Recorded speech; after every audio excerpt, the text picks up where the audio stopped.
छात्रों के लिए खुशखबरी है। देखिए, अब गुरुकुल की पढ़ाई करने वाले जो खास छात्र हैं, जो अब आगे चल करके जो है अपनी परंपरा संस्कृति की पढ़ाई और बाकी गुरुओं के बीच में रह करके जो शिक्षा ग्रहण करते हैं, उसके अलावे अगर आगे चल करके आईटी में रिसर्च करना चाहते हैं तो उनके लिए ये अच्छी खबर है। वो कर सकते हैं, रिसर्च कर पाएंगे। और ये फैसला जो है अब शिक्षा मंत्रालय ने उनके लिए लिया है, यानी कि योजना की जो शुरुआत है वो उनके लिए की जा रही है, जिसके तहत देखिए गुरुकुलों से जो भारतीय पारंपरिक शिक्षा लेने वाले छात्र हैं आईआईटी में रिसर्च कर सकेंगे, जिसकी जानकारी हम आपको लगातार दे रहे हैं। और योजना के बारे में अब हम आपको पूरी जानकारी दे देते हैं कि योजना का नाम क्या है, योग्यता क्या चाहिए होती है, यानी कि क्वालिफिकेशन की आवश्यकता क्या कुछ होती है, किसने इसकी शुरुआत की, ये पूरी जानकारी आपको हम देंगे। तो योजना का नाम देखिए सेतुबंध स्कॉलर स्कीम है। शुरू करने वाले जो लोग हैं वो है शिक्षा मंत्रालय के अधीनस्थ इंडियन नॉलेज सिस्टम डिवीजन और केंद्रीय संस्कृत विश्वविद्यालय के लोग, और उनके जो मैनेजमेंट है, उनके जो तमाम सीनियर अधिकारी हैं, उनके तरफ से ये जो है पूरी प्लानिंग योजना जो है शिक्षा मंत्रालय के साथ बैठ करके ली गई है। अब ऐसे में देखिए क्वालिफिकेशन की आपको क्या आवश्यकता पड़ेगी। यहाँ पर 5 साल या फिर उससे अधिक समय तक देखिए किसी गुरुकुल में भारतीय विद्याओं या फिर कलाओं में गहन अध्ययन करने वाले जो छात्र हैं वो जो है आईआईटी में रिसर्च कर पाएंगे। अब ऐसे में आप रिसर्च का जो सेक्टर है, जो डिपार्टमेंट है, जो स्ट्रीम है, वो कौन कौन सा हो सकता है और कितने विषय इसमें हो सकते हैं, तो कुल मिलाकर के 18 विषय हो सकते हैं और 18 ऐसे क्षेत्र होंगे, फील्ड डिपार्टमेंट होगा जिसमें जो है रिसर्च किया जा सकेगा। अब ऐसे में देखिए उद्देश्य क्या है, क्योंकि कोई भी प्लानिंग या फिर कोई भी योजना जो है वो ऐसे ही नहीं बनती है, उसके पीछे जो है एक दूरदर्शी सोच होती है। और ऐसे में उद्देश्य बहुत ही यहाँ पर क्लियर है कि पारंपरिक शिक्षा प्राप्त छात्रों को उच्च शिक्षा और शोध के अवसर प्रदान करना। और ये योजना उन छात्रों के लिए एक सुनहरा अवसर है जिन्होंने पारंपरिक गुरुकुल शिक्षा पद्धति में अपने शिक्षा को ग्रहण किया है, उसे प्राप्त किया है और अब वे आईआईटी जैसे प्रतिष्ठित संस्थानों में रिसर्च के माध्यम से अपने ज्ञान और कौशल को और भी ज्यादा विकसित कर पाएंगे।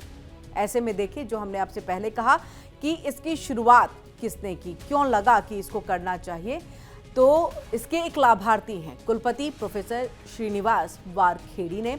उन्होंने ये कहा कि मैं खुद इसका लाभार्थी हूं। 25 साल पहले आईआईटी हैदराबाद में इसका प्रयोग किया गया था और आज देखिए इस मुकाम पर मैं हूं। और इसलिए मैं चाहता हूं कि बाकी गुरुकुल में जो पढ़ने वाले बच्चे हैं, छात्र हैं, वो भी इस तरह से और एजुकेशन ले सके, टेक्निकली तौर पर आईआईटी में जो है बहुत बेहतर कर सके।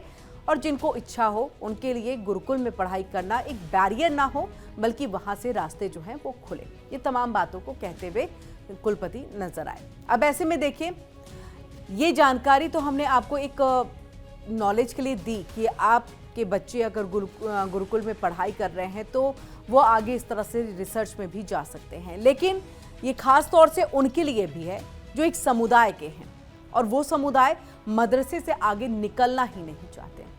जी हाँ, हम समझ रहे हैं कि आप समझ चुके होंगे कि हम बात किस समुदाय की कर रहे हैं। बात यहाँ पर समुदायों की नहीं है, बात यहाँ पर बच्चों के एजुकेशन को लेकर के है, उनके भविष्य को बेहतर बनाने को लेकर के है। और अब ऐसे में देखिए, लगातार ये कहा जाता है कि मदरसों में भी जो पढ़ाई है वो धार्मिक तौर पर होती है, जो कि बहुत अच्छी बात है, होना भी चाहिए, जानकारी भी होनी चाहिए। गुरुकुल में भी देखिए ऐसे ही धार्मिक तौर पर अपनी परंपरा संस्कृति से जोड़ करके छात्रों को रखा जाता है। लेकिन उसके बाद वो दरवाजे वहीं पर बंद नहीं हो जाते, उसके लिए भी दरवाज़ा खोला गया और एक महत्वपूर्ण है।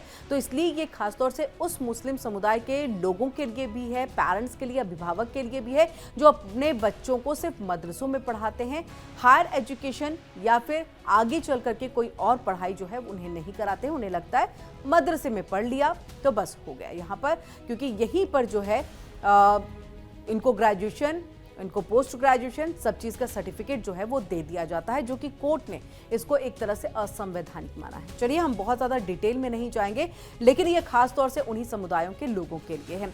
तो देखिए, मदरसे में आपकी एक धर्म को लेकर के पढ़ाई होती है, कुरान में क्या कुछ लिखा गया है इसकी पूरी जानकारी दी जाती है। लेकिन आगे अगर बच्चों को अपना बेहतर भविष्य बनाना है और उस भविष्य की चिंता अगर आपको भी है, तो संभवतः आपको आगे निकल करके टेक्नोलॉजी में बाकी हायर एजुकेशन में जो है आपको प्रवेश करना पड़ेगा, वहां आपको पढ़ाई करनी पड़ेगी, आपके बच्चों को पढ़ाई करनी पड़ेगी, छात्रों को पढ़ाई करने की जरूरत है।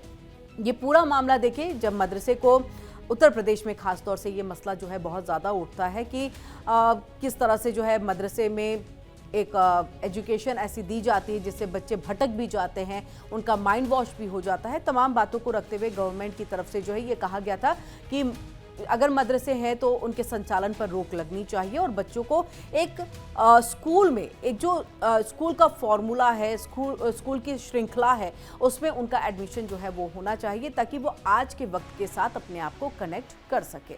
तो ये तमाम बातें कहते हुए उन्होंने कई मदरसों को जो कि असंवैधानिक तौर पर खास तौर से बना हुआ है उसे बंद करने की बात भी कही थी और छात्रों को जो है मेन स्ट्रीम में स्कूल्स में एडमिशन दिलाने की बात जो है गवर्नमेंट की तरफ से की गई थी।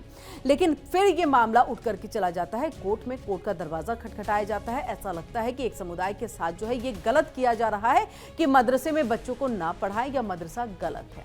लेकिन देखिए, अगर मदरसा, सुप्रीम कोर्ट ने भी कहा मदरसा गलत नहीं है, मदरसे में जो पढ़ाई होती है धार्मिक तौर पर होती है, आवश्यक है।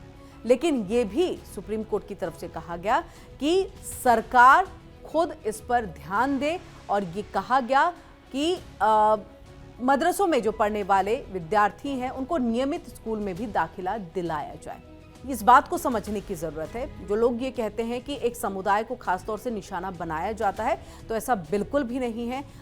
अपने बच्चे की बेहतरी के लिए आप खुद सोच सकते हैं, क्योंकि अगर आप कंपैरिजन ही करते हैं कि ऐसा हिंदू धर्म या उनके गुरुकुल के साथ क्यों नहीं है, तो ये खबर दिखाने का खासतौर से मकसद ही यही था कि गुरुकुल से भी पढ़ने वाले बच्चों के लिए आगे कि वो धर्म की पढ़ाई कर चुके, परंपरा की पढ़ाई कर चुके, संस्कृति की पढ़ाई कर चुके और अब आगे अपने आप को इस दुनिया में पैर को रखने के लिए, उसे जमाने के लिए, सेटल होने के लिए जो और नॉलेज की आवश्यकता है, उसके लिए आप आईआईटी का रुख कर सकते हैं, उसके लिए आप अन्य जगहों का जो है वो रुख कर सकते हैं, अन्य विश्वविद्यालयों, शिक्षण संस्थानों का रुख आप कर सकते हैं और इसमें कोई मनाही नहीं है। और ऐसा ही जो है यहाँ पर मदरसा संचालकों के साथ भी होना चाहिए।